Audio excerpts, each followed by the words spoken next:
out and coming. He's been running a very busy schedule, and honest to God, I mean, thank you. You know, you don't realize how overwhelmed I am right now. Just to have you standing here and do this.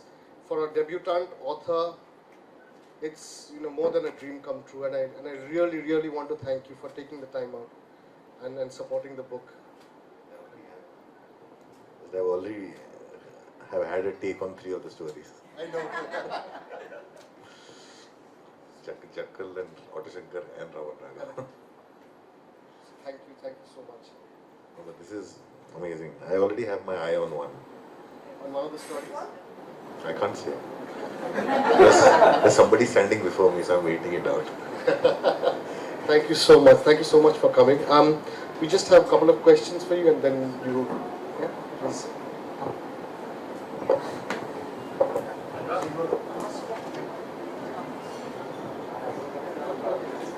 Check. Okay. Yeah, so like you said, you've already had a take on 3 and one is brewing in your mind. So what is it about the serial killer, the mind of a serial killer that draws you to it, that entices you to make films on them? It's always the inexplicable. You don't understand what makes them the way they are. And that's what is very interesting, because it's almost like you can't make sense of it. The most incredible thing is you just cannot make sense to it. The logic, the intelligence, no kind of reasoning works there. It just is. And that is what is scary about them. But when it's a piece of non-fiction and then when you have to fictionalize it, what are the challenges that you face when you have to fictionalize something that has already happened and something so macabre? No, you don't need to fictionalize it, but the thing is sometimes the circumstances force you to fictionalize it. Because I genuinely believe that the truth is stranger than fiction. It is. Because fiction still is created from a mind that is still trying to think when it's within its limited capacity. No, but I've seen Panch, and I've seen it a couple Panch was of times. inspired by the Jekyll case. But by so how did you fictionalize that? That is because when I was writing Panch, when I was working on the Jekyll case, I was told you can't make a film without music. My first film, so I was like, okay, fine, I'll make them a boy band. And so the serial killers became musicians. But was that the only No, fictional it's not that. Even the music band thing was not fictional. It was also based on the band called Greek, which existed at that time, and it was based on their struggle with the system, trying to do what they were doing in the rock scene, which was an underground band. So I took 2 different stories and married them together. When I was writing Raman Raghav, what you're saying is that it doesn't make sense at all. Sense. Raman Raghav's story is. Yeah, Raman Raghav, the real story is. Yeah, where do you even begin? Is very. It's one of its kind. The original Raman Raghav story. It's not like Otto-Shankar or not like anything else, which still has some kind of a motivation. Yeah. You know, the Raman Raghav story is very strange, and nobody wanted me to make that film, so I made Raman Raghav 2.0. But the thing is, we still borrowed some elements from the original Raman Raghav. With his sister relationship, everything we borrowed from the original story. Yeah, because it was just one guy who came, nobody knew about. My thing is like, if I can't make that, then I'll do something else. But I kind of invoked Raman Raghav to address a lot of other things that were surrounding us. AB, so when I read AB's stories, his writing is extremely visual, sucks you into that world. How difficult was it? Was it a natural progression from Southern India? What were the challenges that you faced when you were writing? Okay, so I think when you're talking about the visual element of the stories, it was a very deliberate attempt. The stories are set across different eras, right, of India. I wanted to get that visual sense of the reader being present over there. Yeah, even the language keeps changing. If you read Thak Behram, which is from the 1800s. I think the only one that stands out from is Thak Behram. I said, how did you put in Thak Behram in this, which is, all of them are more now. Yeah. And Thak Behram is from the 1800s, yeah. So I read up Captain Sleeman's account. Captain Sleeman was the one who actually brought an end to the Thuggy movement. And they introduced new laws. And deceivers, like, Yeah. Shashi Kapoor on Yeah, on yes, the story. yes, yeah. So I wanted it to be very visual and screenplay like. So when you're reading it, you should be able to see, smell the blood, almost. I just wanted to read out a passage. I think my book is somewhere here. Yeah, thank you. I've marked it. I've done homework. But it's amazing. Like if I have you around, people will not think I'm so dark. Not at all. So this is just a little passage from Thak Behram. Also, Thak Behram, I wanted to make it very filmy. Thak Behram is a story from the 1800s, so a lot of it is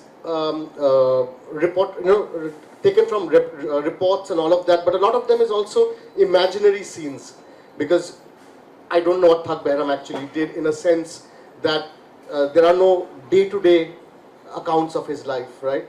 So this is Thak Behram, just a small passage I'll read out. The caravan moved silently through the night. The clanging of the bells around the necks of the bullocks pulling the canopied carts was the only sound that could be heard. Around 15 men and women were traveling to a nearby village to attend a wedding. Fatigue was clawing at their bodies. They had been on the road for the past 8 hours. How much further do we need to travel to reach the village? One of the men asked.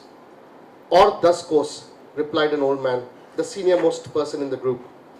The cry of a jackal sliced through the night. The animal was nearby. The men grew alert, lifting their torches to see if they could spot the wild animal.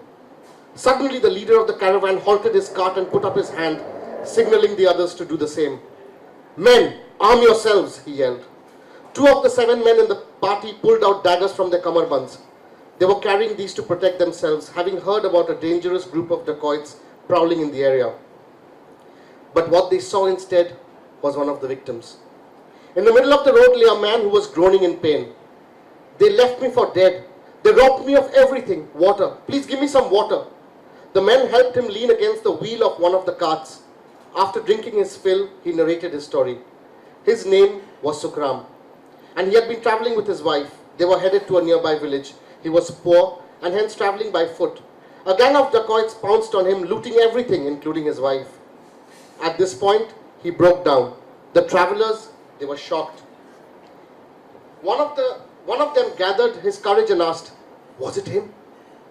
Sukram looked up and whispered, as if he were too afraid to even say the name out loud. Yes, it was him. Thak Behram. At the mention of the name, a shudder ran through the crowd. The women inside the caravan who had been eavesdropping began crying. How did you manage to live? He kills everyone, a young man asked. Sukram got up slowly and said, how can Behram kill his own self? He let out a scream of a jackal, and as he said this, out of the dark forest some fierce-looking men appeared. They were bearded and red-eyed. With a blood-curdling cry, they lunged at the travelers who were no match for the dacoits. Within minutes, a hush fell upon the caravans. So I tried to be as, visual as possible, and so. But what it left me as a reader when I was going through, through the book was. I was shit scared. Yeah. It just scared the daylights out of me. Like, it was like, you pull, you just took the bull by the horns and said, this is a parallel universe and they're out there. And this you need, was that conscious to shroud your reader with a fall of fear? If we call it a parallel universe, it's a mistake. It's our universe. Shit is in this world. We imagine we are living in an Enid Blyton, once upon a hillock there lived some elves and dwarves, and it's not. And they lived happily ever after. Yeah, they don't. It's a shitty world. It's a scary world. They are all around us, and I wanted the readers to realize that, and that's what Savdhan India has done, producing it for the last 7 years now. I realized that people seem to say, the bad always happens to other people. It can never happen to me, and that is completely a misnomer, because it can happen to you. And I really wanted to make the readers scared. Yeah, I mean, I keep breaking the fourth wall. If you read the story, you'll realize I keep directly talking to the reader, saying, guard your children. They are not safe. There's a story of Darbara Singh. He was a migrant killer, right? So he just killed migrant children. He just used to take kids, rape them, kill them. And as a parent, I was really scared, you know. And so I write it over there in the book saying, please, if you're sleeping with your children tonight, hug them tight because they are safe and sound beside you, you know. हमारे ज़माने में we could go out and play. No, I'm saying if you go by the data, the number of children that disappear is so Yeah. much more, and nobody knows where they're gone. Where they're gone. You know, हमारे time पे we used to go out and play in the gully and no one bothered. You know, we could just play. And now you can't even let your child out in the, you know, in the gully or in the compound. You don't know if they're going to come back or not. Yeah. It's true. It's true. Ironically, a lot of cases also happened in the 70s and like you know when we. No, growing up in the there were a lot of 70s. 90s and even the last 10 years.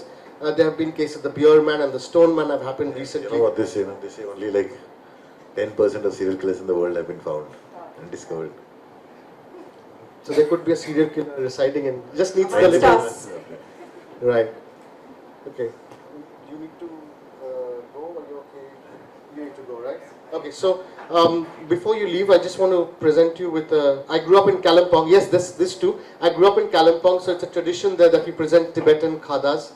So Iram will present you the Tibetan khadas. Hide.